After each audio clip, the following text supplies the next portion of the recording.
विधीचा हा या धर्मातील हा शेवटचा विषय आहे की ज्या व्यक्तीचा देहांत होतो ती व्यक्ती 10 दिवस त्या गावामध्ये आत्मरूपाने वास्तव्याला असते आणि त्या आत्मरूपाचा विषय हा शेवटचा निरोप देण्यासाठी आपल्याला ही संधी दिलेली असते. आणि म्हणून या संधीमध्ये आपण आपल्या मनापासून त्याविषयी भावना ठेवतो. म्हणून दशक्रियाविधीच्या या पूजापाठ पिंडदान अन्नदानाच्या कार्यक्रमाबरोबर ठेवलेली ही ज्ञानदान सेवा प्रवचन सेवा आजच्या सेवेसाठी निवडलेला अभंग या विषयाला धरून आहे की माणसं मृत्यूनंतर मोक्ष कोण पावतात. म्हणजे आता हा विषय थोडासा महत्वाचा आहे म्हणून आपण ज्या विषयावर लक्ष दिलं पाहिजे की आपण जेव्हा भाषण करतो धाव्याला की यांच्या आत्म्याला सद्गती लाभो, यांना मुक्ती मिळो, ये ब्रह्मलीन हो, यांना देऊ आपल्याजवळ जागा देऊ, हे वाक्य सत्यात कधी उतरतं. हे वाक्य सत्यात उतरावं म्हणून आपल्या आयुष्यात आपल्याकडे काही जबाबदारी आहे का? अशा प्रकारची रचना, अशा प्रकारची व्यवस्था मृत्यूनंतर मोक्ष प्राप्तीची जी आहे तिच्यासाठी जिवंतपणी काही प्रयत्न आहेत का? मेल्यावर 4 लोकांचे भाषण ऐकून देवानी ही योजना काढली किंवा 4 लोक म्हणतात याला एक देऊन टाका म्हणून देवानी दिला, असं आहे का? याच्यावर थोडासा चिंतनाचा भाग आपल्या डोक्यामध्ये असावा. जर आपण आयुष्यामध्ये या रस्त्याला गेलोच नाही, या मार्गाने गेलोच नसेल, आपल्याला कधी कळलंच नसेल की मोक्ष प्राप्तीचा उपाय, कारण नामदेव आणि ज्ञानदेव या 2 संतांच्या मध्ये जे वाङ्मय झालं, संत परंपरा संत नामदेवांपासून जी सुरू झाली ती ज्ञानदेवापर्यंत आली आणि तिथपर्यंत जे संत परंपरेमधले लोक होते त्यांनी मोक्ष मार्ग सांगितला. मोक्ष मार्गाचा सांगाती ज्ञानोबा माझा. आता मार्ग कसा आहे? हा काय कल्याण नगर औरंगाबाद हायवे का किंवा इथं रुंदीकरण झालं, इथं आता लोकांचे जमिनी घेतल्या आणि मग त्याला रुंद केला, तसा हा मोक्ष मार्ग रुंद होतो का? या मोक्ष मार्गाला टोल नाके आहेत का? या मोक्ष मार्गाला स्पीड ब्रेकर आहेत का?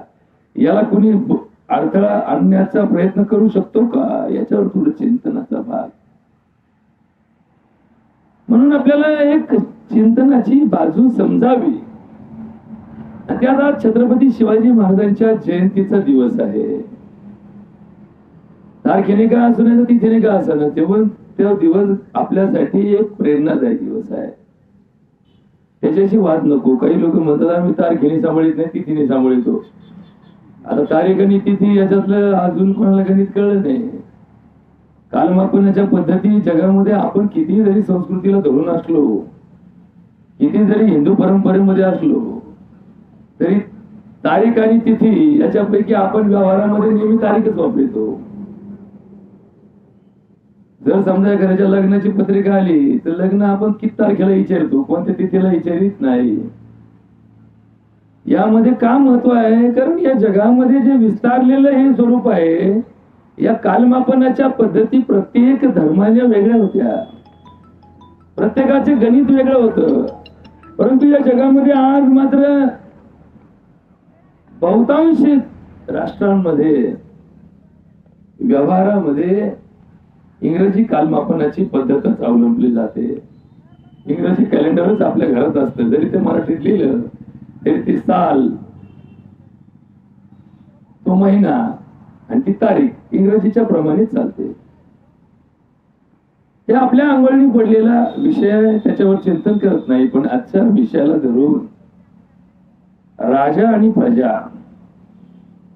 या दोघांनी आपल्या आयुष्यात मोक्षासाठी काय करावं, राजाला मोक्ष कशात मिळतो आणि प्रजेला मोक्ष कशात मिळतो यालाही महत्व आहे. नाही तर सगळे राजे इथं अडकून पडायचे आणि प्रजा मोक्ष प्राप्त करायची असे नाही. मनुष्य जन्माला आला तो राजा म्हणून आला का प्रजा म्हणून आला, तो भिकारी म्हणून आला का सावकार म्हणून आला, तो डॉक्टर म्हणून आला का पेशंट म्हणून आला, तो वकील म्हणून आला का अशील म्हणून आला, तो शिक्षक म्हणून आला की विद्यार्थी म्हणून आला याच्याकडे लक्ष नाही. तो मनुष्य जाती जन्माला आला. मग त्याला ती भूमिका करताना सगळ्यांसाठी कायदा समान आहे.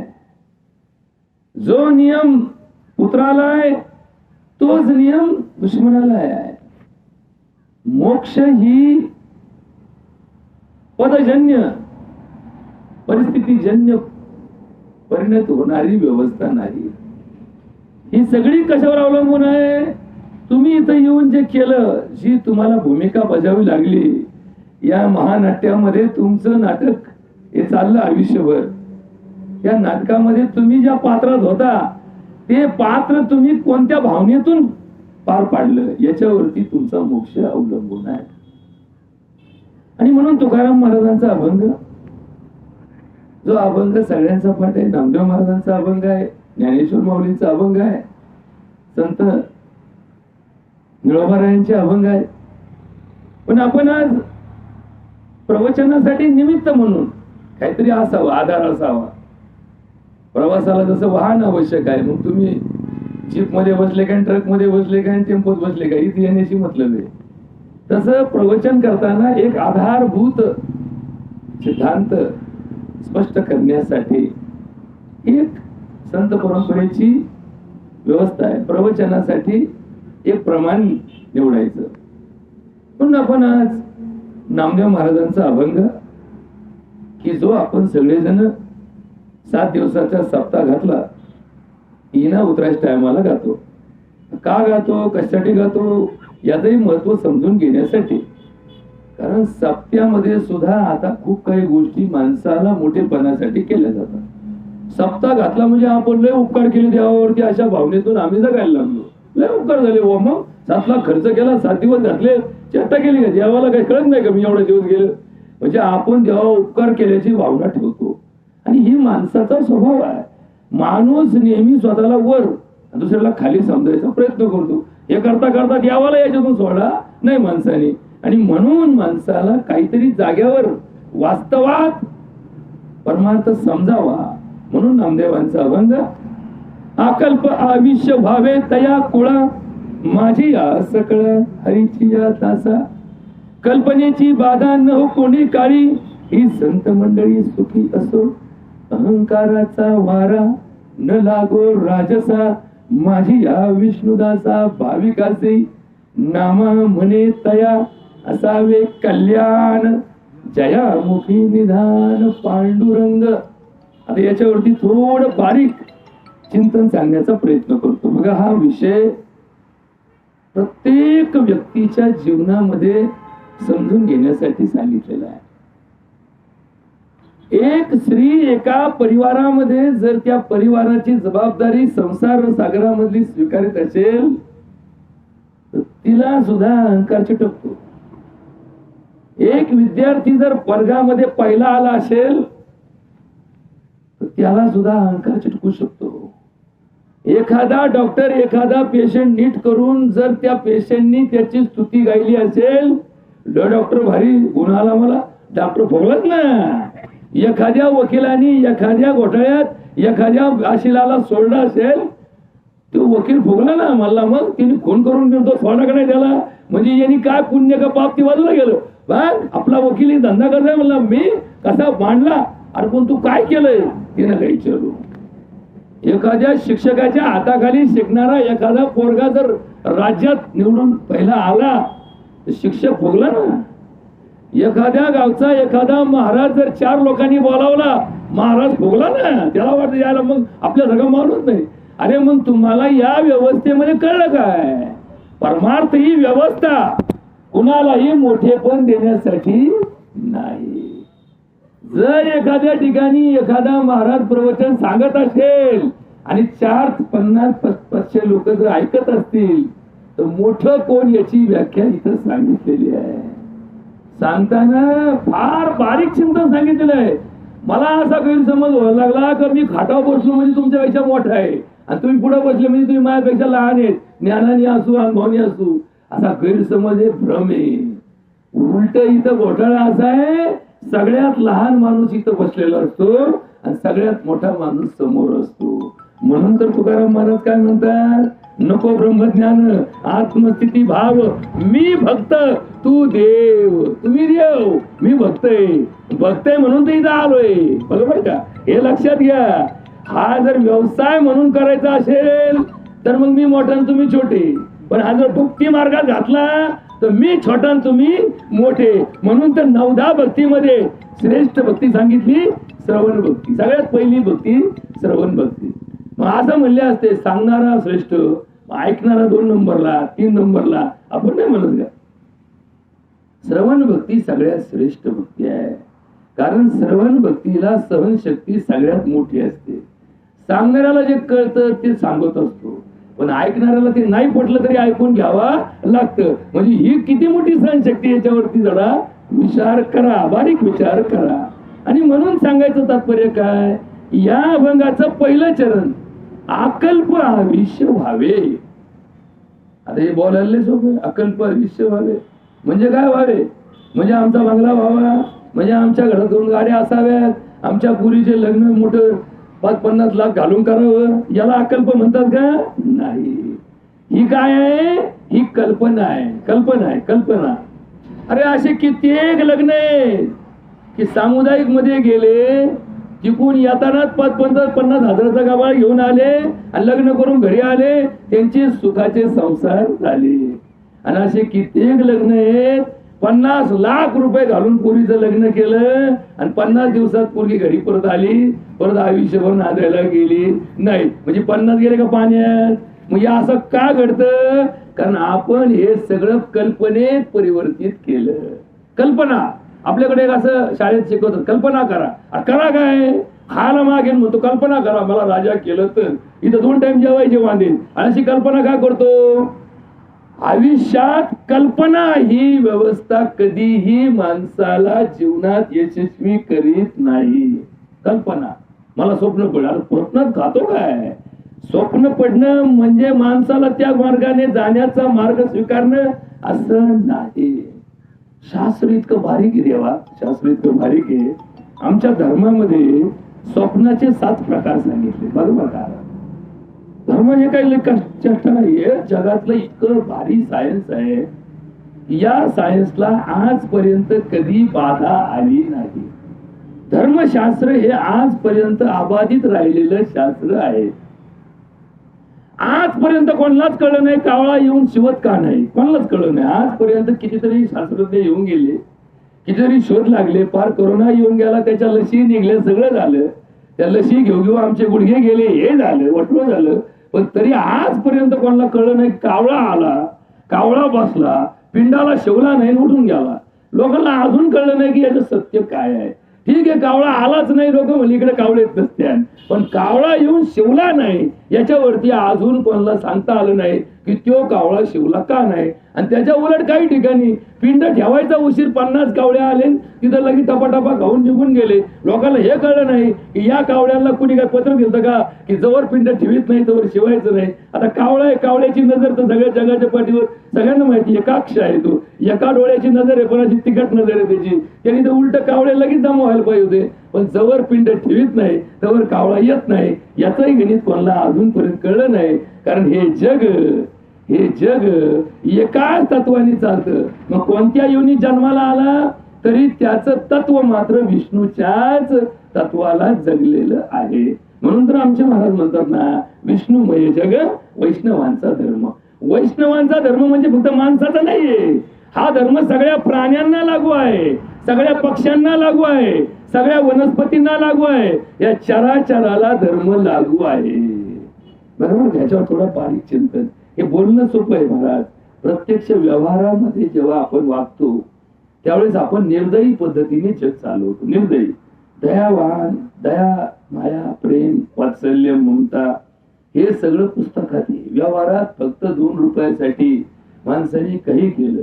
इथं लय भजन करणारे माणसं, कीर्तन ऐकणारे माणसं, देवदेव करणारे माणसं, दिंड्यात जाणारे माणसं, ज्या टायमाला एखादी जलसाड 2 वर्ष लागत नाही तेव्हा ती कसायच्या दारातच नेऊन घालतो. भले डोंगाळकरी असू द्या, चोरून घालीन, लपून घालीन, पण दुसरीकडे घेणार नाही, कारण त्याला दुसरं गिराईक लागत नाही. याच्यात 2 तत्व आहेत. त्याला गिराईकच लागत नाही. लोक म्हणजे घेऊन जाता काय, नाही लागत नाही, तिला काय देता परवडत नाही. आता परवडत का नाही? कारण आपण अकल्प आयुष्य जगत नाही. आपण कल्पनेच्या गाभामध्ये आहे. की गाय घेतली की तिला 10, 20, 50 हजार रुपयाची किंमत आहे. त्या 50 हजार रुपयाचं भांडवल गुंतल्यानंतर त्या गायीकडून आपल्याला 50 हजार रुपये वसुलीचं पडलेलं असतं. मग ती गाय पुण्यासाठी जमा करायची. आता याच्यात एक घोटाळा सगळ्यात मोठा जेव्हा असा आहे की पुण्याची गणना आणि पैशाची गणना याचा पुढंच मेळ बसत नाही. जो पैसा गणायला गेला त्याला पुण्य गणता येत नाही. म्हणून तर काय म्हणतो, पुण्याची गणना कोण करी? नोटाची गणना करायला बँकेमध्ये माणसं लावली. नोटाची गणना करायची मशीन आहे. मशीन लावलं का नोटा मोजता येतात. पुण्य मोजायचं मशीन आहे का कुठं? नाही. पुण्याची गणना करता येते का? नाही. का नाही करता येत? कारण पुण्य हे संचितामध्ये किती साचलं हे कळण्याला आमच्याकडे व्यवस्था नाही. आता याच्यावर फार बारीक अभ्यास करा. याच्यावर बारीक अभ्यास करा. का बरं पुण्याची गणना करता येत नाही? कारण पुण्य हे एक वस्तुमानाची वस्तू नाही. बा दूध मोजलं, 2 लिटर दूध भरलं, काट्यावर ठेवलं, 2 किलो भरलं. अरे लोक म्हणले 2 लिटर दूध 2 किलो भरलं, याचा अर्थ पाण्याचं प्रमाण जास्त आहे. बरोबर आहे की नाही? पाणी जगात एकमेव असं आहे. बरोबर काय? जगामध्ये पाणी एकमेव असं आहे की जे किलो आणि लिटर मध्ये सारखंच भरतं. 1 लिटर पाणी म्हणजे 1 किलो पाणी. आता हे गणित लक्षात ठेव बरं का. बाकी जगात एकही वस्तू नाही की जी किलो आणि लिटर सारखी भरण. मग तुम्ही काही घ्या, डिझेल घेतलं तर वजन त्याच्या लिटर पेक्षा कमी भरण. तेल घेतलं तर ते लिटर पेक्षा कमी भरण. तुम्ही दूध घेतलं, म्हशीचं घेतलं, दुधाचं कशाचंही घ्या, ते लिटर म्हणजे किलो पेक्षा जास्त भरण. पण फक्त 1 लिटर आणि 1 किलो हे दोन्ही समान काय भरतं? पाणी भरतं. आणि म्हणून तर या व्यवहारामध्ये या कलियुगामध्ये एक बदल झालेला आहे. माणसं पुण्यापेक्षा पैशाकडे जास्त नजर ठेवून आहेत. पहिले लोक पुण्याकरता पैशाचा हिशोब करीत नव्हते. काही हिशोब करत काय नाही केलं, ढोबळ मानाने, सढळ हाताने, सढळ. आता सढळ आपलं ढळतच नाही. सढळ या शब्दाचा अर्थ नीट लागतात तेव्हा. ढळ शब्द आहे ना, म्हणजे वर्गणी सुद्धा आता खंडणी सारखीच गोळा करावं लागते. जर तुम्ही वर्गणी यथाशक्ती यथा ज्ञाने म्हटले तर ब्राह्मण सुद्धा बिगर दक्षिणेचा घरी जाईल. कारण यथाशक्ती म्हणून नको आले कडकी दे. उलट मी आता ते पाहतोय ते 5 रुपये कवा जमा व्हायचे दुधाचे. मी कालपासून विचार करतोय 5 रुपये. आता ज्यांनी खाजगी टिकलं त्यांनी काही येड लावलं का त्यांना? मलाही कळलं. सरकार हे छत्रपती शिवाजी महाराजांच्या नावाखाली चालणाऱ्या विषयाला ज्या लोकांनी डेअरीला दूध घातलंच नाही, मग त्यांच्या दुधाचं काय माती करता का? ठीक आहे, मग नाही म्हणले, मग असं करा, दाखवा म्हणजे काय आलं का नाटक, परत आलं का नाटक. मग हे नाटक करता करता आम्ही सत्यापासून दूर गेलो. सत्यापासून दूर चाललो, खोटं बोलायला शिकलो. लावा पेर म्हणले, कांद्याच्या अनुदानाला जास्त पैसे मिळतात, मग लावा पेर कांद्याची. वावरात तर मुगे लावून टाका भाऊसाहेब, लावून टाका, कांदा लावून टाका. बरं, कारण कांद्याला जर उद्या दुष्काळ पडला तर ज्यादा पैसे मिळणार आहेत. मग विमा उतरायचा. मग काय पेरलं? मग इकडं काय ज्वारी पेरली, बाजरी पेरली. पण कागदावरती दाखवलं काय? ज्याला जास्त विमा भेटेल ते दाखवलं. आणि मग कुठं सत्य, कुठं देव, कुठं परमार्थ. ठीक आहे, हे अधिकारी आंधळे असतील, हे अधिकारी आंधळे झाले असतील. आंधळे नसतील, कुणी पण आंधळ होतं. जो ओरिजिनल जन्मांध आहे ना त्याचं ज्ञान भरपूर असतं. पण ज्याला पैशाने आंधळ केलं, ज्याला सत्तेने आंधळ केलं, ज्याला संपत्तीने आंधळ केलं, ज्याला ज्ञानाने आंधळ केलं, यांचं डोळे रिपेअर करायला जगात कोणतं मशीन नाही, असा कोणता चष्मा नाही जो चष्मा लावला की या पैशावाल्याला सुद्धा जग चांगलं दिसतं. लिंबाची या झाडा साखरेचा आळा. बरोबर, कोण म्हणतं? तुकाराम महाराज सांगतात. याच्यावरती बारीक चिंतन करा की ज्याचं जशी प्रवृत्ती आहे तशी त्याची वासना राहणार. ज्याची वासना तया परी. बरोबर, हे जास्त स्पष्टीकरणापेक्षा मूळ विषय आपण का निवडला? ज्यांचा 10वा आहे अनुसाहेबाईचा. या गावच्या टिमकारी परिवाराची जेव्हापासून सून झाली तेव्हापासून या परिवाराला उन्नतीकडे नेण्यासाठी आपल्या मुलांना, आपल्या मुलींना, तर हे त्या टायमाचे संसार, हिला 1, 2, 3, 4, 5 मुली, 5 मुली, मुलगा, हा एवढा मोठा विस्तार. या विस्तारामध्ये मुलांचं संगोपन आज आपल्याला एक पोरगे तरी आपल्या नाकात दम आला. त्या टायमाला या लोकांनी किती जिगरीने आणि किती कष्टाने या लहानचं मोठं या आपल्या मुलांना केलं. हे फार जुना काळ नाही, 25-50 वर्षाचा काळ, ज्या काळामध्ये आधुनिक युगाचं चाहूल लागली होती, परंतु माणसं परंपरेला धरून काम करायची. आणि त्या काळामध्ये संसारात कष्ट उचलून ज्यावेळेस आपल्या मुलाबाळांसाठी जीवनाचा मार्ग स्वीकारतो माणूस, त्यावेळेस त्याच्यासारखा अकल्प आयुष्य कुणी जगत नाही. या आयाबाया ज्यावेळेस आपल्या संसारामध्ये असतात ना, त्यावेळेस ते कल्पना कधीच करत नाही की मी मोठी, मग माझा नवरा मोठा, मग मी नवऱ्याच्या पुढे एक पाऊल जाईल, कधीच जात नाही. त्यांना काही घेणं नसतं. आपल्या घराची संपत्ती मोठी व्हावी याच्याकडे त्यांचं लक्ष नसतं. त्यांचं लक्ष एकच आहे की माझ्या नवऱ्याची इज्जत माझ्या हातात आहे, माझ्या खानदानीची इज्जत माझ्या हातात आहे, माझ्या पोरांचं मोठेपण माझ्या हातात आहे. आणि मग तिची तारेवरची कसरत चालू असते. एकीकडे आपल्या सासू सासऱ्यांना सांभाळताना आपल्या नवऱ्या, आपल्या दीर, भाया, भाऊजाई, नंदा या सगळ्यांचं आपल्यावरती असणारं नात्याचं बंधन, यामध्ये आपल्या स्वतःच्या इच्छा, स्वतःच्या संकल्पना, स्वतःच्या काही महत्वाकांक्षा या महिला नेहमी बाजूला ठेवत असतात. अगं लक्षात ठेवा, प्रत्येकाचं काही ना काहीतरी महत्वाकांक्षा असतात, पण त्यांना त्या महत्वाकांक्षा कधीच व्यक्त करण्याची गुन्हा नसते. माझा मुलगा जर म्हटलं की मला उद्या सकाळी 7 वाजता अमक्या काम करायचंय, ती बाई तिच्या मनातलं वेळापत्रक जे असतं, उद्या सकाळी 7 वाजता मला हे काम करायचंय, ती बाजूला ठेवते, ते वेळापत्रक फाडून टाकते आणि मुलासाठी ते वेळापत्रक बदलते, नवऱ्यासाठी वेळापत्रक बदलते, सासूसाठी वेळापत्रक बदलते, सासऱ्यासाठी बदलते. मग ही किती मोठी शक्ती आहे बघा. आम्ही नेहमी आमच्या भ्रमात असतो. कमी म्हणन तसंच, मला वाटलं असं करायचं, मी राजा आहे, असं आपलं भ्रम असतो. आपण ठरवत असतो, त्याप्रमाणे घडत असतं, त्याप्रमाणे घडवण्याचा आपण प्रयत्न करतो.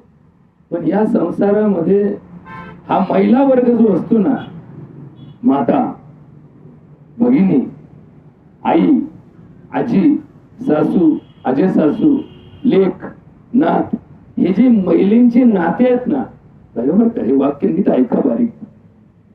या समाजामध्ये या महिलांनी जो धर्म अकल्पित जीवनाचा स्वीकारला, तो पुरुषांना कधी स्वीकारता आला नाही.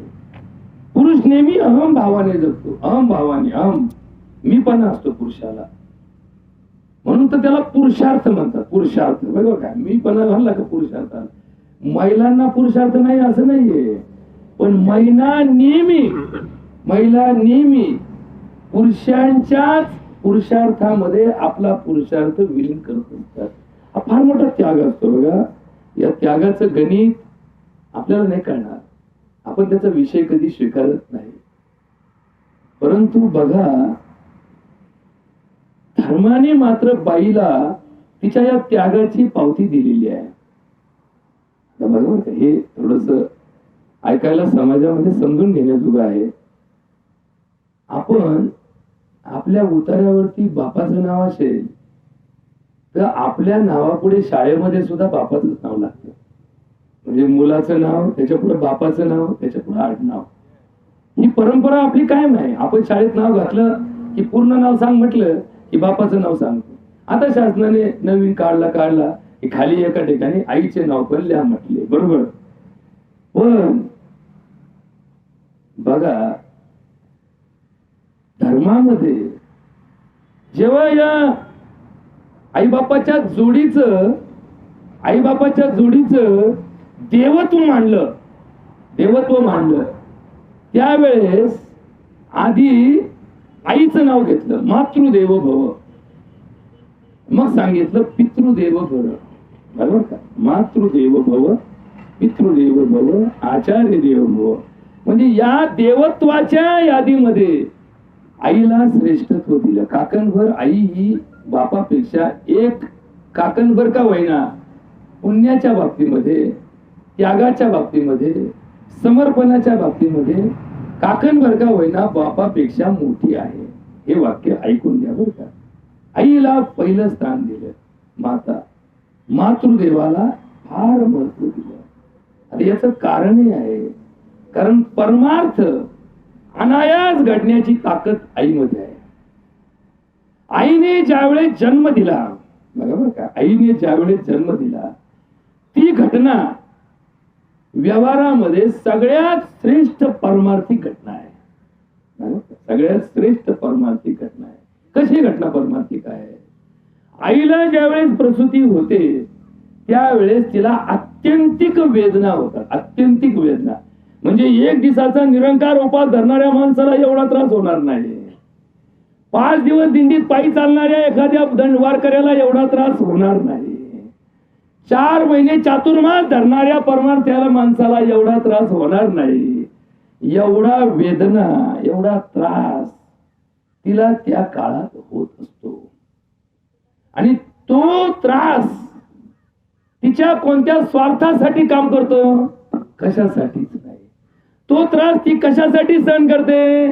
एका अपत्याला जन्म देण्यासाठी. मग तो जन्म कुणाचा आहे? एका जीवाचा आहे. तिचा आहे का? नाही, एका जीवाचा जन्म आहे. मग जीवाचा जन्म होण्यासाठी वेदना कुणी भोगल्या? त्या आईने भोगल्या. मग हे काम स्वार्थासाठी केलं का परमार्थासाठी? परमार्थासाठी. आता बापाच्या बाबतीमध्ये ही भूमिका नाही. बापाला प्रसूती होण्याचा अधिकार नाही. म्हणून तर आईला काय म्हणतात? जननी म्हणतात. काय म्हणतात? जननी. जननी शब्दाला शास्त्रात कुठं जोडलं? जी जन्मली ती जननी, जी जन्मली ती जन्मली. आपण म्हणून गाय जन्मली. आता आपल्याकडे अजूनही व्यवहारात आमचे जुन्या लोकांना हे शब्द पाठ आहेत. आता हे नवीन आलेले आमची हे जे पिढी आहे, या पिढीमध्ये हे सगळी परंपरा लोप पावली. पूर्वी हे सगळं धर्म व्यवहार्य होता, व्यवहार्य होता. आणि म्हणून ही ताकद आहे ना, ही स्त्री शक्तीमध्ये आहे. आणि म्हणून परमार्थामध्ये अकल्प ही जीवनाची व्याख्या स्त्रीला फार जवळ आहे. एका ठिकाणी जर स्त्री म्हटली की मला आज वाटतं इकडे जावा, आणि नवरा म्हटलं नाही आपलं ठरलं इकडे जायचं, तुम्हाला वाटतं का ती अपील करते, हायकोर्टात जाते, भाऊ नवरा म्हणतो मला ऐकायचं नाही, ती करीत नाही. जर करीत असेल तर तिचा संसार कधी सुखाचा होणार नाही. ती म्हणजे बस तुम्ही म्हणता तसं, तुम्ही म्हणता तसं. म्हणून तर नवऱ्याला धनी म्हणायची सवय. धनी म्हणजे काय? मालक. हे काय म्हणतात? मालक. आता फार थोडे पुरुष आहे बायकोला मालकीन समजते, बरं का. नाही तर बाकी सगळे पालकाला काय करते? काहीतरी वा आपल्या हाताखाली नेमलेली एक आपल्या हाताखालची कर्मचारी, अशा प्रकारची व्याख्या ढोबळ मानाने समाजाने मनानेच घातली, बरं का. खरं तर तिला तेवढाच अधिकार आहे. नवरा खरंच जर पारमार्थिक असेल तर तो पत्नीला विचार घेतल्याशिवाय पुढे जात नाही. पण आपण गृहीत धरतो ना, बऱ्याच ठिकाणी गृहीत धरण्याची सवय आहे आपल्याला. हे गृहीत धरण्याचं कामच आमच्या आयुष्यामध्ये अडचणीत आणतं. कधीही लक्षात ठेवा, एक व्यक्ती दुसऱ्या व्यक्तीचं मत घेतल्याशिवाय पुढे जात असेल तर तिला अहंकार चिटकायला संधी असते. कधी पण समजा मी माझं चाललंय, मी सांगतोय प्रवचन, आणि तुमच्या मनाच्या असणाऱ्या भावनांचा मी आदरही केला नाही, कदरही केली नाही, तर या प्रवचनातून काय होईल? फक्त अहंकार जागा होईल. मला फार कळतं, मला फार येतं, या अशा भ्रमात हा परमार्थ सुद्धा याची परिस्थिती बदललेली आहे. नेहमी लक्षात ठेवा की श्रावक आणि श्रवण या 2 शक्तीवरच प्रवचन सेवेचं महत्व अवलंबून आहे. श्रावकाला तो सिद्धांत, ते तत्व त्याच्या भाषेत, त्याच्या बुद्धीने, त्याच्या विचाराने पटवून देण्याची कला ज्या प्रवचनात स्वीकारली गेली तेच प्रवचन अंतःकरणात भिडलं. नाही तर बाकी असं ठोकावणे प्रवचन चालू जे लोकांचं चालू जे, माझं जे पाठ आहे कदाचित तुमचं नसेल, तुमचं जे पाठ आहे कदाचित माझं नसेल, याच्यातून साध्य काही होणार नाही. ही काय स्पर्धा आहे का की माझं लय पाठ आहे दाखवण्यासाठी इथं बसवलंय? मला नाही. मला जे समजलं ते तुम्हाला थोडं समजावं. कारण कदाचित काही गोष्टी ऐकल्याने आपल्या मनावरती त्या एका मार्गाने बिंबवता येतात, आणि ते बिंबल्याने आपला मार्ग कदाचित चुकीचा असेल तर तो सुधारण्याला संधी आहे. एवढंच या प्रवचनाचं महत्व आहे. आणि म्हणून या प्रवचनामध्ये घेतलेल्या अभंगाचं पहिलं चरण अकल्प आयुष्य व्हावे तया कुळा. आता कुळा शब्द म्हणजे काय? पूर्वीच्या काळी संत मंडळी हे फक्त एका व्यक्तीपुरतं कधी प्रबोधन करत नव्हते. एका कुटुंबापुरतं करत नव्हते. ज्या कुळात गेले त्यांना सांगायचे की तुम्ही फक्त एवढ्या पिढीचा, एवढ्या पंचवर्षाचा, एवढ्या पाचकीचा, एवढ्या वर्षाचा नियोजनात विचार करू नका. तुम्ही पिढ्यानपिढ्याचा विचार करा. तुमच्या पिढ्यानपिढ्या जबाबदारीने वागल्या म्हणून तुमच्यापर्यंत संस्कृती आली. तुम्ही जर जबाबदारीने वागले नाही तर तुमच्या पुढच्या पिढ्या बर्बाद होतील आणि त्या बर्बादीचं खापर तुमच्यावरती माझ्यावरती पडणार आहे. आपल्यावरती फक्त आपल्या पुरती जबाबदारी नाहीये. बघा काही वाक्य नीट लक्षात ठेवा. आपण जन्माला आलो म्हणजे फक्त एवढ्या 50 वर्षाकरता आपल्याला कालखंड दिला असं नाही. आपल्या या जन्माला आपल्या कितीतरी पिढ्या कामाला होत्या, त्यांच्या पुण्याईतून आपण जन्माला आलोय. आणि आपली पुण्याई फक्त आपल्याच कामाला यावी म्हणून आपण जन्म घेतलेला नाहीये.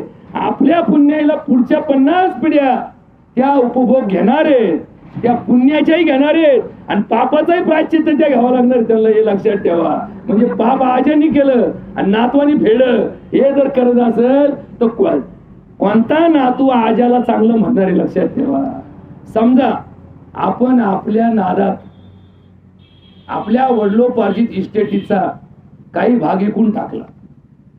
समजा बा आपल्या नावा जमीन आहे, आपण मालक आहे. आता मालक आपण नाहीच आहे, मालक तोच आहे हे आपल्याला सांगायला परमार्थच लागतो. दुसऱ्या व्यवहारात कुठे तुम्हाला हे सिद्ध करता येणार नाही की मी मालक नाही.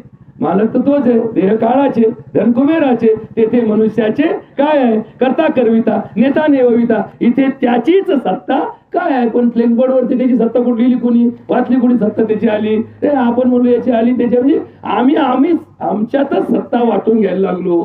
सत्ता त्याची आहे हे आम्ही अचानक विसरलो का, आमच्या सोयीसाठी विसरलो. मग त्याच्या सत्तेत जातो कधी, सत्यापुरता त्याची सत्ता मानितो. सत्याच्या मांडवात बसलो का त्याची सत्ता सांगतो आणि तिथंही आमची सत्ता मधून घालितो. तिथंही मधून बसणाऱ्या माणसामध्ये कोण कुठं बसायचं याच्या उभे आमचं ठरवतं. आता सत्यात कोण कुठं बसायचं, दिंडीमध्ये सुद्धा कोण कुठं चालायचं, दिंडीमध्ये कोण मोठा आणि कोण छोटा, सगळे कोण आहेत, सगळेच वारकरी आहेत. वारकऱ्यामध्ये काय टक्केवारी असते का, किंवा हा एक क्लास 1 वारकरी आहे, हा क्लास 2 वारकरी आहे, हा क्लास 4 वारकरी. उलट तिथं जो झाडून घेतो ना, जिथं जो पत्रावर उचितो ना, तो सगळ्यात मोठा वारकरी आहे. बघा बरं का. आणि जो आयता खातो ना की फक्त पहिल्या पंक्तीला बसायचं आणि ढेकर देऊन उठायचं आणि अन्नदाता सुखी भाऊ म्हणायचं, तो सगळ्यात भंगार वारकरी आहे. वारकऱ्याचा नियम इथं लागू होतो का महाराज? नाही. वारकरी कशाला म्हणतात, स्वावलंबी जीवनाचा मार्ग ज्या वारीच्या वारकऱ्याने स्वीकारला. आपलीच पांघरून आपण उठलायचे. नाही तर आमचे महाराज लोक वारीला चालले, 2 शिष्य आणले, भक्त आणले, यांनी हातपाय दाबवून घेतले. असा जर महाराजकीचा प्रपंच चालला तर परमार्थाची लवकरच वाट लागणार आहे महाराज. कधी नाही. उलटा ठीक आहे, आमच्या पायापाशी जर कोणी आलं तर आपण मोठेपणाने म्हणावं भगवंताचे पाय धरा, आमचे कोण धरता, आम्ही एवढे मोठे नाहीये. आम्ही कोण आहे, आम्ही सुद्धा भक्तच आहोत. आम्ही कोण आहोत, भक्तच आहोत. फक्त व्यवस्थेमध्ये थोडस काकणभर ज्ञान आणि अनुभवाच्या शिदोरीवरती आम्हाला याच्यामध्ये थोडस गवयना प्रबोधनात्मक दृष्टीने काही मार्गामध्ये अनुभवाचं मार्गदर्शन म्हणून ही व्यवस्था झालेली असते. कोणी मोठं कोणी छोटं असं नाही, सगळे एकाच माळ्याचे मणी आहे. या अभंगाचा अर्थ व्यवहारामध्ये समजून घेताना एक गोष्ट लक्षात ठेवा, प्रत्येक व्यवहार नैतिक आणि अनैतिक कसोटीवर तपासत चला. हे वाक्य ऐकून घ्या. एखादी गोष्ट नीतीने केली तर नफा कमी मिळतो. लक्षात ठेवा बरं का, नफा कमी मिळतो. आपण नीतिवान पद्धत पाहिली, अनितीने चाललो. नीतीमध्ये नफा उत्पन्न लाभ कमी आहे, अनितीमध्ये लाभ जास्त आहे. बघा बरं का, हे वाक्य नीट लक्षात ठेवा. अनितीमध्ये लाभ जास्त आहे पण अनितीमध्ये पाप जास्त आहे. नीतीमध्ये लाभ कमी आहे पण पुण्य मात्र पूर्ण आहे. आपण विचार करताना जर पैशाचा, प्रॉपर्टीचा, सत्तेचा, संपत्तीचा विचार करून काम केलं तर अनितीकडे आमचं पाऊल ढकलण्याची शक्यता जास्त आहे. आणि आम्ही पुण्याचा, प्रामाणिकपणाचा, आपल्या परमार्थाचा विचार करून जर काम केलं तर आपलं पाऊल पुण्याकडे जाण्याची शक्यता आहे. पण व्यवहारात मात्र आपण अडचणीत येण्याची शक्यता आहे. बरोबर का? याच्यातच सगळा घोटाळा आहे बरं का. इथंच सगळा घोटाळा झालेला आहे. हे लोक पाप का करतात? बघा, एका ऋषीने हजारो वर्षापूर्वी कलियुगातल्या माणसाच्या वागण्याबद्दल एक चिंतन मांडलं. लोक त्याला विचारायचे, अहो तुम्ही म्हणता त्रेता चालू आहे, द्वापर झालं, सत्य झालं, कलियुगात म्हणजे तुम्ही नेमकं काय सांगताय? कलियुगात काय घडणार आहे? त्यांनी काय सांगितलं त्या श्लोकाचा फार बारीक अभ्यास करा, विचार. कलियुगामध्ये माणसं हीच असणार आहे, 2 पायाची, 2 डोळ्याची, 1 डोक्याची, हेच अवयव, हेच इंद्रिय, ही सृष्टी, हेच पंचतत्व असणार आहेत, हे दुष्काळ, हीच अंगणानी, हेच व्यवहार, तेव्हाही जवारीच्या कणसाने दाणी येणार आहे, तेव्हाही गावाला वांब्याच येणार आहेत. फक्त बदल काय होणार आहे कलियुगामध्ये? त्यांनी एक चिंतन सांगितलं, ते थोडं ऐका, फार महत्वाचं आहे म्हणून तुम्हाला सांगण्याचा प्रयत्न करतो. त्या भृगु संहितेमध्ये भृंग ऋषींनी सांगितलं की कलियुग आल्यानंतर असं घडेल की जी माणसं जगतील त्यांचं चिंतन बदलेल. जसं गाडीचा गिअर बदलला की गाडीची पद्धत बदलते, रिव्हर्स गिअर टाकला की तीच गाडी मागे सरकते, पुढचा गिअर टाकला की ती गाडी पुढे सरकते, इंजिन तेच, चाकं तेच, फक्त गिअर बदलला की गाडीची दिशा बदलते. तशी या कलियुगात माणसाची दिशा बदलणार आहे. ती दिशा सांगितली. काय सांगितली? पुण्यस्य फलम इच्छन्ति पुण्यम न इच्छन्ति मानवः, पापस्य फलम न इच्छन्ति पापम कुर्वन्ति मानवः. आता बरोबर का? संस्कृत आहे, थोडं मराठीत समजून सांगतो. कलियुगामधली माणसं पुण्याचं फळ याच्यावरती डोळा ठेवतील, पुण्याचं फळ याच्यावर डोळा ठेवतील, पुण्य करणार नाही. पाप करत राहतील पण पापाचं प्रायचित्य घेणार नाही. त्याच्यापासून कसा सुटकायचं, माफ कसं करायचं? माफ म्हणजे कर्ज घ्यायचं आणि कर्ज माफी करता आंदोलन करायचं. आता कर्ज घेतलं त्यावेळेस विचार काय केला की मी कोणाचं ऋण ठेवणार नाही. कर्ज काढणारे सगळे सज्जन असतात का? नाही. कर्ज का काढायचं? पुढं माफ होणार आहे म्हणून काढायचं. बरोबर का? गरज आहे म्हणून नाही काढायचं. कर्ज का काढायचं? माफ होणार आहे म्हणून कर्ज काढायचं. हे तुला काढलं का? आणि काढून यंदा माफ होणार आहे. आता इलेक्शन जवळ आलं म्हणले यंदा सरसगट कर्जमाफी होणार आहे. आता ही सरसगट आहे कोणाला कळाना. ज्यांनी काढलंच नाही त्यांनी काय पाप केलं का? नाही नाही म्हणले, त्यांनी काढलंच नाही कर्ज, मग तुमचं कसं माफ करायचं? मग तो खड्ड्यात गेला बिचारा, शिळ्या भाकरी खाल्ल्या, कण्या खाऊन टाकला. मग त्यांनी पुण्य केलं का पाप केलं? त्यांनी पुण्य केलं, कन्या खाऊन टाकलं. तेवढं नको बा, कोणाचं ऋण नको बा आपल्याला, ऋणात मी जगत नाही. तो बिचारा इतका ऋणात थकला की त्यांनी आयुष्यभर देवाची पूजा केली. का केली? देवरून फेडण्यासाठी. बरोबर का? काही लोक देवाची पूजा का करतात? देवरून फेडण्यासाठी. आई बाबाचं दर्शन का घेतात? मातृ फेडण्यासाठी. हे ऋण आहे, कर्ज आहे.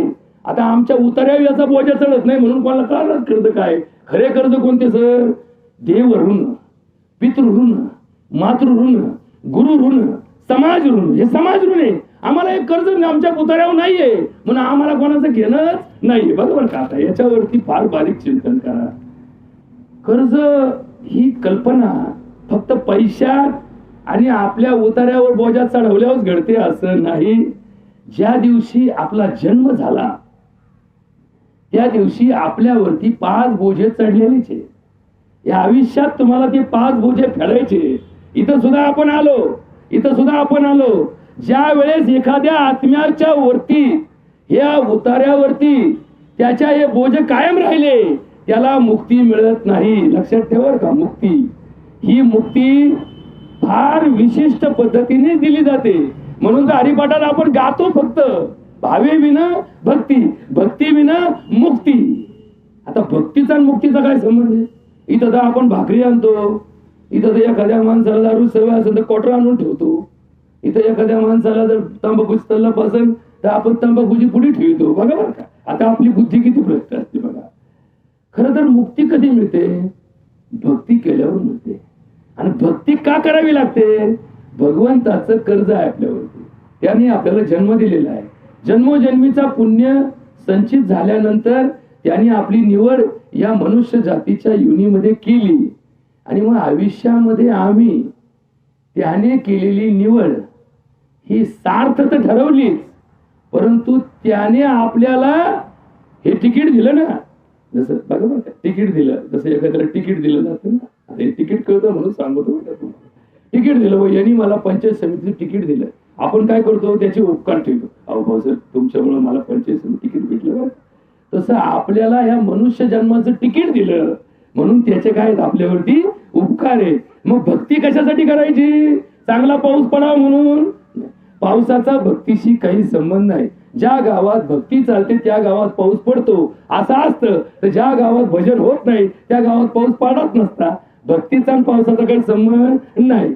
ज्या घरामध्ये भक्ती चालते त्या घरामध्ये पैसा येतो असंही नाही. उलट ज्या घरात भक्ती चालते तिथला पैसा कमी होतो. का? कारण भक्ती मार्गाने गेलेला माणूस आणि तिने कमवायच्या मागे लागत नाही म्हणून त्याच्या घरात पैशाचा संचय कमी होतो. लक्षात ठेवा बरं का. भक्ती मार्गातला माणूस धनाने गरीब असतो पण तो कशाने श्रीमंत असतो? मनाने श्रीमंत असतो. त्याच्या घरात पायलीभर असेल आणि त्याच्या घरात भिकारी आला तो त्याला त्याच्यातला 8वा भरका व्हायला घालील. पण त्याच्या उलट आपल्या घरात 50 पोत्याची थप्पी आहे आणि जर एखादा भिकारी आला तर आपण त्याला दानाला देणार नाही, उलट त्याला प्रवचन सांगू. भीक मागण्यापेक्षा कष्ट कर, 800 रुपये जोडीने जवारी करायचं काम चाललंय, कायला भीक मागवतो, कायला करतो, तुला परत सांगणार, त्याला दाना देणार नाही. म्हणजे असे हलकट वृत्तीचे लोक परमार्थामध्ये कुठे आहेत? कुठंच नाही. लक्षात ठेवा, संपत्ती ही 2 अर्थाने आहे. ही लौकिक संपत्ती आहे. ही आहे ना, माझ्याकडे किती पैसे आहेत, माझ्याकडे किती संपत्ती आहे, माझ्याकडे जमीन किती, हे काय आहे? लौकिक आहे. हा लौकिक.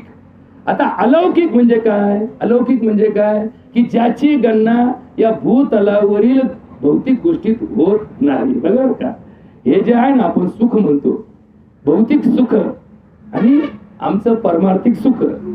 भौतिक सुख किंवा 5,000चा मांडव दिला, 50,000चा महाराज बोलवला, 5 लाखाची पंगत घातली, ही भौतिक गोष्टीची गणना आहे. ही भौतिक गणना आहे.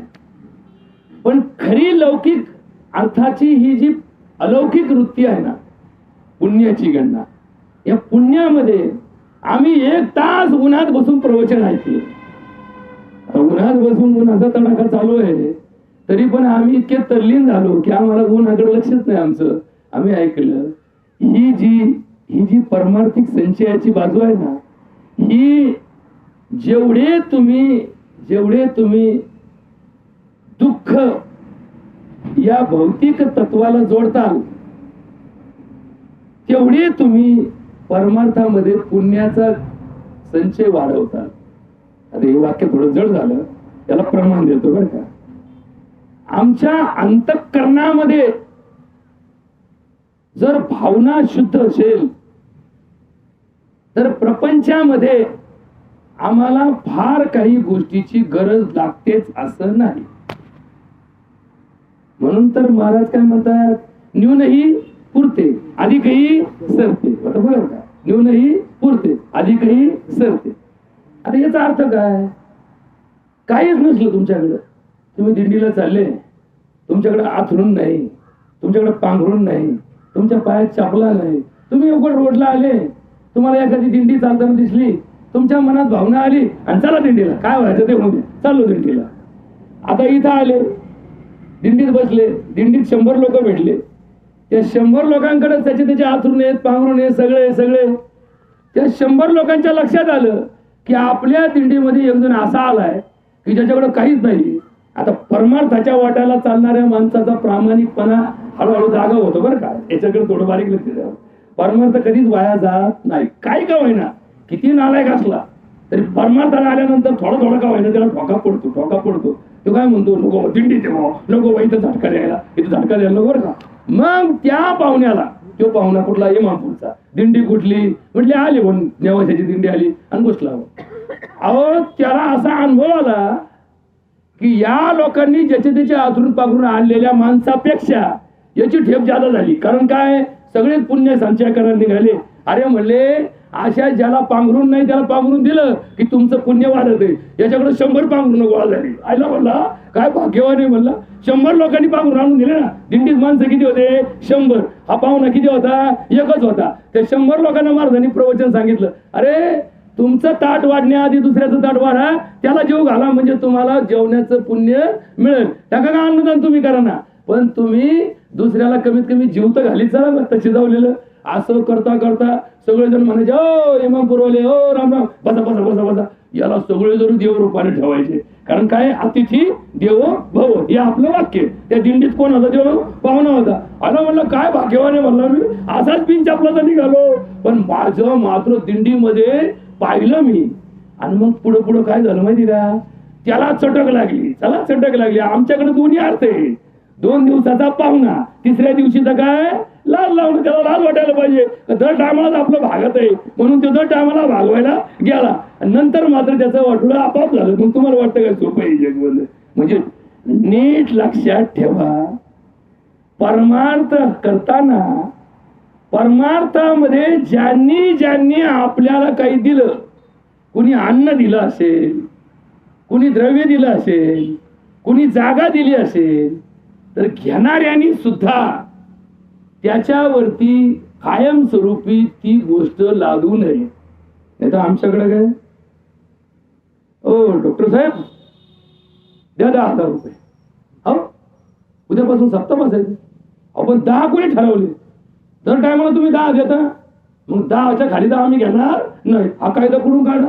एखादा आजचा श्रीमंत उद्याचा भिकारी होऊ शकतो. उलट परमार्थ काय सांगतो, जर तो भिकारी झाला असेल आणि जर तो आतापर्यंत वर्गणी देत असेल तर या सगळ्यांनी काय करायचं, वर्गणी काढून त्याला पैसे द्यायचे आणि त्याला सांगायचं यंदा वर्गणी देऊ नका, पण या आमच्या वर्गणीतले लाख रुपये तुम्हाला ठेवा. तुमच्या घरावर संकट आलं, तुमच्या बायकोला एवढा मोठा आजार झाला, तुमच्या मुलाला एवढी मोठी ऍडमिशनला फी लागली.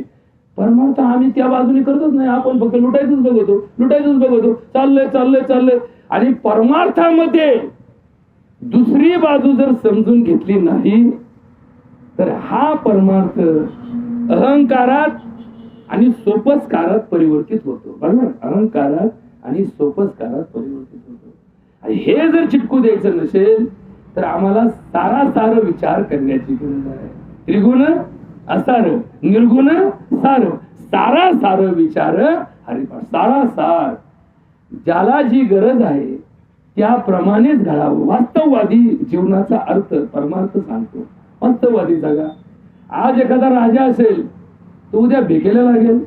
मग तो जर उद्या भिकेला लागला तर त्याच्या राजस्व काळामध्ये त्यांनी जे काही राजगादीवर बसून कार्य केलं असेल तो भिकारी झाल्यानंतर ते कार्य त्याला कामाला येतं. बरोबर कथा. हे भागवतामध्ये जे काही कथा आहेत ना, सगळ्या भागवतामध्ये, रामायणामध्ये, महाभारतामध्ये हे जे कथानक दिलेले आहेत ना, या सगळ्या कथा काय दिलेल्या आहेत माहिती का तुम्हाला, की अशा एखाद्या महान माणसावरती संकट येतं आणि त्या संकट काळामध्ये जेव्हा तो चालत असतो, जगत असतो, त्यावेळेस तो जो महान होता त्यांनी जे उपकार केले, त्यांनी जो परमार्थ केला, त्यांनी जे पुण्य केलं ते त्याला कामाला येत असतं. बरं का. आता आपल्याला हे स्वप्नच पडत नाही की आपलं वाटोळं होऊ शकतं. एक दिवस आपल्याला हे दिवस येऊ शकतात. हे फार बारीक विचार करा बरं का. आपलंही भर एक दिवस खंगू शकतं, आपल्याला एक दिवस वाईट दिवस येऊ शकतो. एखाद्या धडधाकट माणसाने असा विचार का करू नये, उद्या जर मी पांगळा झालोच तर, उद्या जर मी माझ्या पायाला अपंगत्व आलं तर, उद्या माझाच गुडघा कामातून गेला तर, उद्या माझीच बुद्धी भ्रष्ट झाली तर, उद्या माझंच दिसायचं बंद झालं तर, उद्या माझंच ऐकायचं बंद झालं तर, का फार बारीक विचार करा बरं का. जोपर्यंत आपल्याकडे सामर्थ्य असतं तोपर्यंत आपण असमर्थपणाचा विचार करतच नाही. आपल्याकडे पैसा झाला, आपल्याला गरीबाची जाणत असते का. पैसा नसल्यानंतर काय दिवस असतो हे पैशावाल्यांनी कधी पाहिलं का? नाही. पायात चपला नसल्यानंतर काय हाल होतात हे तुम्ही कधी पाहिलं का? कारण आपल्या पायात काय आयुष्यभर चपलाचे.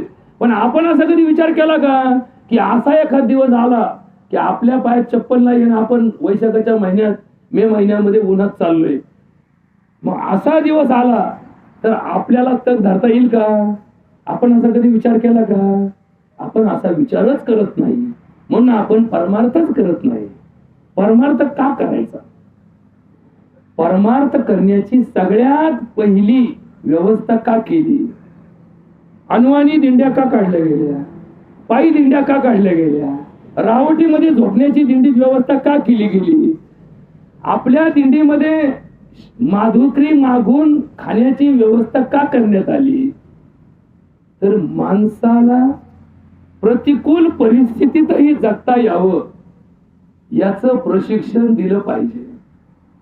नाही तर कायमच ऐक खाऊ माणसाला एखाद्याशी समजा रोज बायकोच्या हातचं खाणाऱ्या माणसाला 4 दिवस बायको गावाला गेली, याला 2च पर्याय, एक तर दुसऱ्याच्या घरी जाऊन खायचं, नाही तर हॉटेलात जाऊन खायचं. पण ज्याला ज्याला माळ घातली गेली, ज्याला ज्याला वारकरी संप्रदाय करण्यात आलं, त्याचा संसार करताना सुद्धा त्याला अडचण येत नाही. कारण तो काय करतो, भाकरी टाकून खायची याला सवय लागलेली असते. त्याला दिंडीला 4 जण गेले, कोणाचं काही तर खायचं नाही, आपलं पीठ घेऊन गेले, आपल्या भाकरी टाकल्या. जर याची बायको 4 दिवस गावाला गेली तर याला भाकरी टाकायची सवय. पण आम्हाला कधी सवय नाही, आम्हाला दिंड्यातच आहेत खाऊ सवय लागली. दिंड्यात इतके आहेत खाऊ झालो आम्ही. काही इमामपूर मध्ये नाश्ता झाला का जेवरात जेवण, जेवरात जेवण झालं की लगेच टोल नाक्यावरती नाश्ता, टोल नाक्यात नाश्ता झाला की शिंदीत गेलं का रात्री जेवण. उलट घरी 2 टाइम खाणारा दिंडीत 4 टाइम खायला लागला, याचा परमार्थ जागा झाला, याचा प्रपंच जागा झाला, हेच आम्हाला कळायला तयार नाही. म्हणून दिंडी चालकांनी इथून पुढे 1 टाइम उपाशी ठेवीत चला, यांना उपाशी ठेवीत चला. बरोबर का? मी का सांगतो, यांना परमार्थ कळला पाहिजे. यांना काय चरायला आणलं नाही, आपण कशाला आणलं नाही, चरायला आणलं. नीट लक्षात ठेवा, ती दिंडी श्रेष्ठ की ज्या दिंडीमध्ये 1 टाइम जेवणाची व्यवस्था नाही, फक्त 1 टाइम जेवण भेटल. संध्याकाळचं जे कोणी व्यवस्था करीत असेल त्याला पाया पडा, त्याला म्हणा महाराज यंदा आम्ही जेवायला येणार नाही. आपण काय करू, त्याच्याऐवजी तुमच्याकडे मोठं भजन ठेवू, तेवढा खर्च मांडवाचा करा, तेवढा खर्च स्पीकरचा करा, आपण त्याच्यासाठी फार मोठी व्यवस्था करू. आमचे 50 आणि तुमच्या गावातले 50, 100 लोकांचं रात्री भजन ठेवू, तो सगळ्यात मोठा परमार्थ घडेल. असं केल्याने काय होईल, या 50 लोकांना तुमचे परमार्थ ऐकायला भेटतील, तुम्हालाही 50 लोकांना परमार्थ खरा समजेल. पण आम्ही इथं सुद्धा या व्यावहारिकतेमध्ये कमी पडत नाही. आणि म्हणून व्यवहार आणि परमार्थ याची सांगड आम्हाला घालता येणार. माझ्या प्रवचनाचा मूळ विषय होता की अकल्प जीवन जगायचं कसं. भगवद्गीतेमध्ये भगवान कृष्ण अकल्प जीवन सांगतो, सुखे दुःखे समीकृत्वा लाभा लाभो जया जयो ततो युद्धाय युद्धस्व नत्वं पापम आपल्या. माऊली हरिपाठामध्ये, माऊली आपल्या ज्ञानेश्वरीमध्ये सांगतात, सुखी संतोषानं यावे, दुःखी विषादानं भजावे, लाभा लाभन धरावे मना माझी. आपण या उचिता स्वधर्मे राहटता, जे पावे ते निवांता सावनी जावो. बरोबर, हे थोडं व्यवहारामध्ये समजून सांगण्यासाठी व्यवहार शोधला. एखादा डॉक्टर जर एखाद्या वैद्यकीय व्यवसायामध्ये असेल तर त्याने व्यवहाराकडे लक्ष न देता पेशंटकडे लक्ष द्यावं. तो पेशंट नीट करण्याची कला जर माझ्यामध्ये अवगत असेल तर कलाकाराने कला सादर करण्याकडे लक्ष द्यावं. बरोबर, एखादा कलाकार आहे, आता कलाकार सगळेच आहेत ना. तबला वादक कोणी, कलाकाराचे. मृदुंगवादक कोणी, कलाकाराचे. विणावादक कोणी, कलाकाराचे. डॉक्टर कोणी, कलाकाराचे.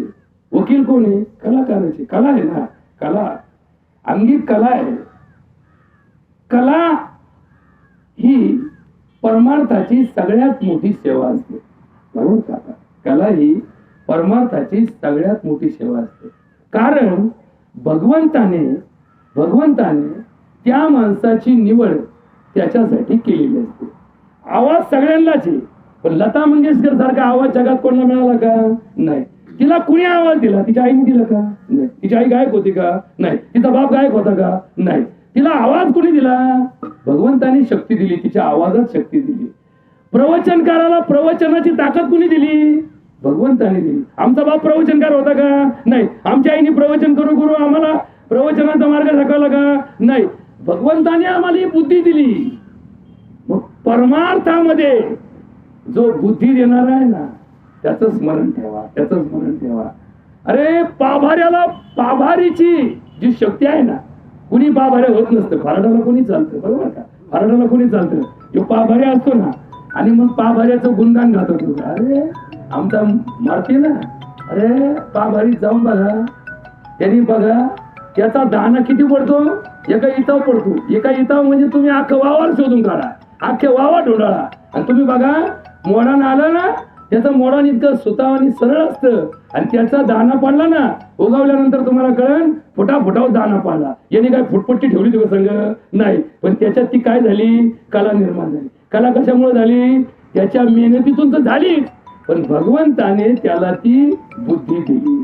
आणि ही बुद्धी कोणती बुद्धी आहे? हरिबुद्धी आहे. हरिबुद्धी आहे. आणि म्हणून तर हरिपाठामध्ये माऊली म्हणतात हरिबुद्धी जपे तो नर दुर्लभ. म्हणून तर गावामध्ये फळा टाकायला माणसं भेटतील, पा बरे भेटणार नाही. का नाही भेटणार? कारण दुर्लभ आहे. भगवंताने हे दुर्लभ ठेवलेलं आहे. जंगलामध्ये हरणाचे कळप असतील पण वाघ किती असतील? 2, 3, 4, 5, 10 असतील. पोटामध्ये इतके असतील. ही जी शक्ती आहे ना ही भगवंताची देण असते. आणि म्हणून महाराज 2 वाक्य सांगण्याचा प्रयत्न करतो. मी फार बुद्धिमान नाही, फार हुशार आहे म्हणून तुम्हाला अक्कल शिकवायला आलेलो नाही. पण व्यवहारामध्ये काही गोष्टी जेव्हा मला समजतात, जेव्हा मी डॉक्टरकीचं चित्र माझ्या डोळ्यासमोर म्हणतो की आम्ही डॉक्टर लोक श्रीमंत का होतो? आम्हाला काही सरकारी अनुदान आहे का? नाही.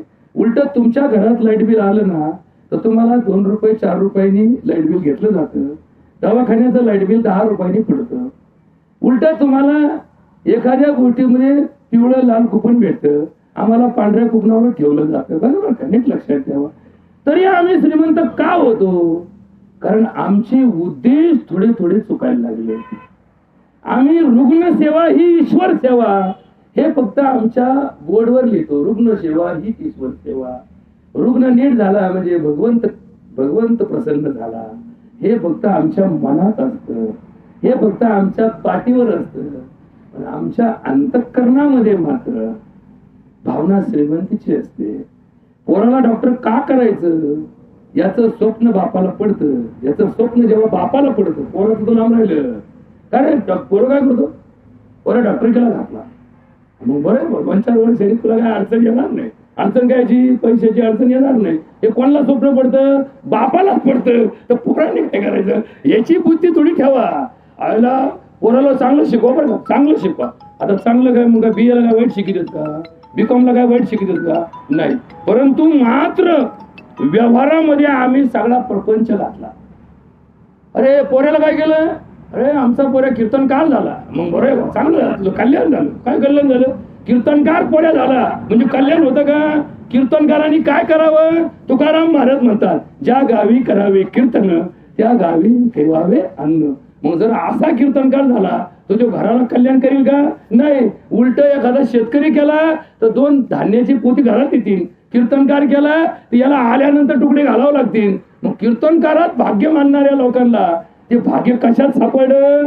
त्याच्या पुण्यात सापडलं का? नाही. त्याच्या पैशात सापडलं. मग आई बापाने नाही रे मी आमच्या महाराज संघ जात असतो, ड्रायव्हर म्हणून काम करतो.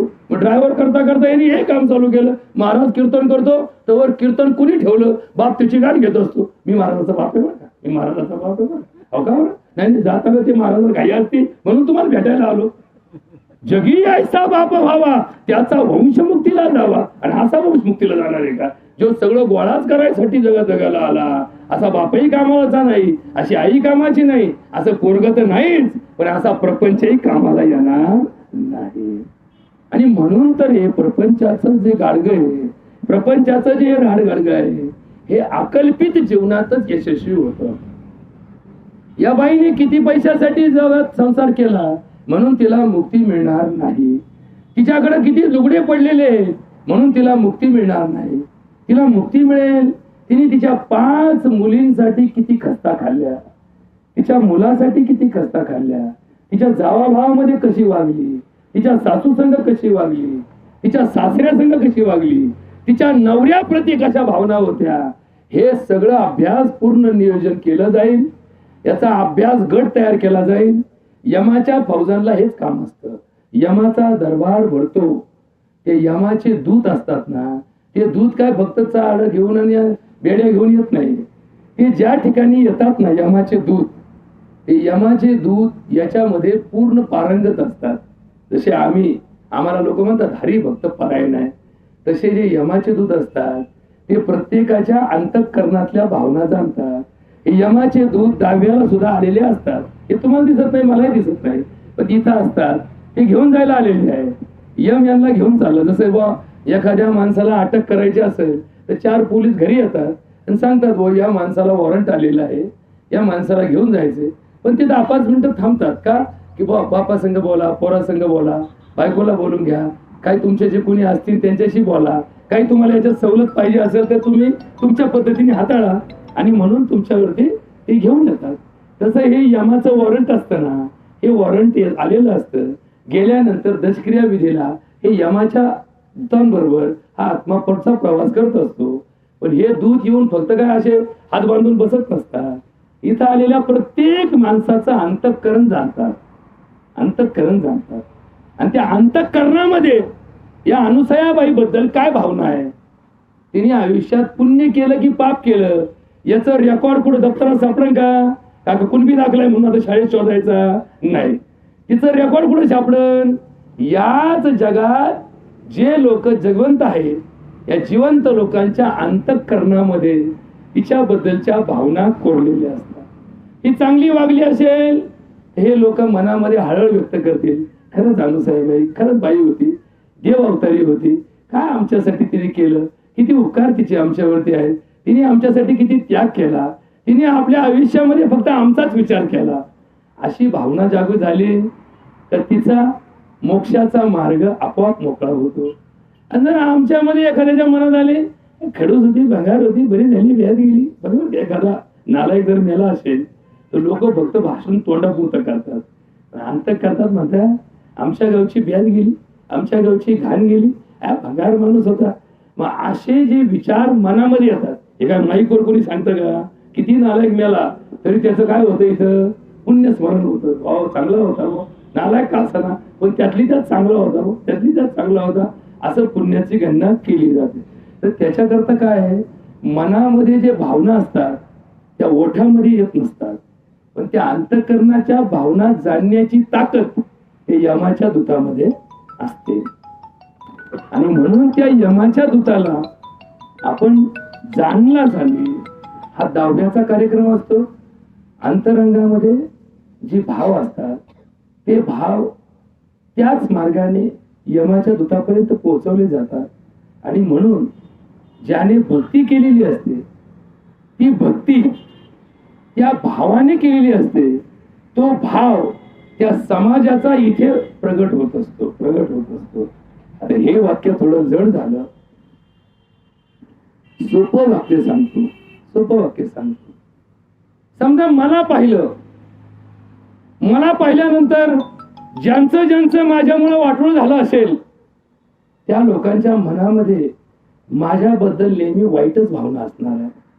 ते भले वाटोळ मी केलं नसेलही, ते भले वाटोळ करण्याची माझी भावनाही नसेल, ते वाटोळ करण्याची माझी इच्छाही नसेल, पण तसं वाटोळ झालं असेल.